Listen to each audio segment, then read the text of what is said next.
Doctor, you hit on the third leading cause of death in the United States, and I'm sure most of us could figure it's either heart-related or cancer or diabetes, things like that. Can you clue us into what that is and why? Yeah, okay, and thank you for asking that, because this is the 10,000-pound gorilla in the room that nobody's talking about. The third leading cause of death, as published in the Journal of the American Medical Association, is MD-directed treatments.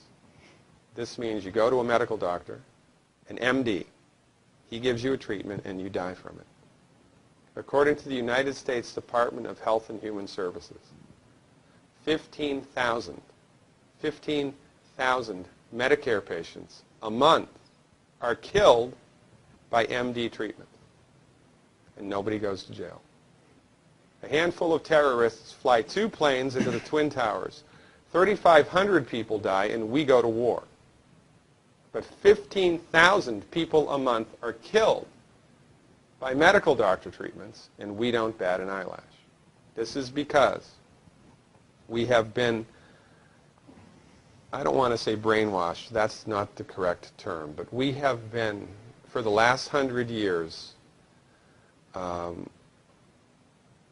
of led into this false belief. You know, I think it was Marcus Welby that started it, that the medical doctor is king and knows everything about everything. And really, you need to just shut up and follow your medical doctor's advice. Most people in the United States have no idea at all of the history of the evolution of medicine in the United States. In the early 1900s, it was a relatively level playing field between the chiropractors, the osteopaths, the homeopaths, and the MDs. In 1915, 1920, there was something called the Flexner Report. The Carnegie Corporation funded this man named Abraham Flexner. He went all around the country, and he went on stagecoach and train and horseback. This was before the interstate highway system, right? It took Flexner 5 years to do this. He went all around the country and did an inventory of all of the medical schools that prescribed drugs. He brought the list back to the Carnegies, who owned drug companies, and then the Carnegies and the Rockefellers gave millions of dollars of free money to the medical schools and hospitals in the United States that were prescribing drugs. That was the beginning of the end. After the Flexner Report, there was no more level playing field in the United States. And the MDs started a juggernaut that's taken off. Most people in the United States think that the predominant medicine here, MD-directed pharmaceutical medicine, we think that those guys are top dog because their therapeutics are better than the homeopaths or the naturopaths or the chiropractors. It's not. They're in the driver's seat because of political and financial coalitions that were built at the turn of the century that most people have no idea of at all. And it's a gigantic problem. And I mean, it's crazy, right? It's the third leading cause of death. And yet, when the government makes noise about messing with people's insurance, everybody freaks out. Mm-hmm. And that's a whole other thing to talk about, isn't it? Because what is medical insurance? When you buy medical insurance, what are you doing? You're betting that you're going to get so sick you will not be able to afford it. Mm-hmm. Right? Yeah. Right.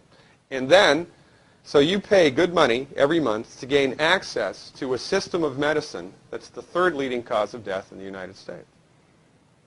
We need our heads examined, quite frankly.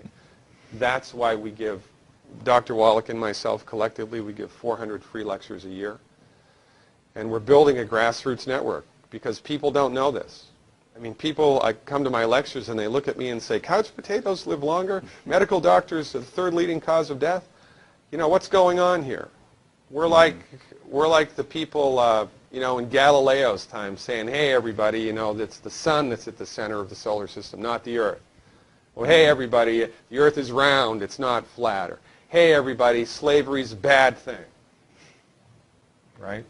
This is we have a social agenda here. Why do we have a social agenda? Because people are suffering needlessly.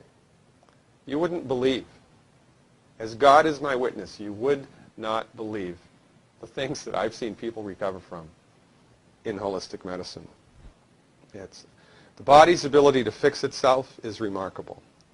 And most of the time, all that the body needs to do that is the raw materials that it needs to do that. And we need to stop eating food that's hurting the body.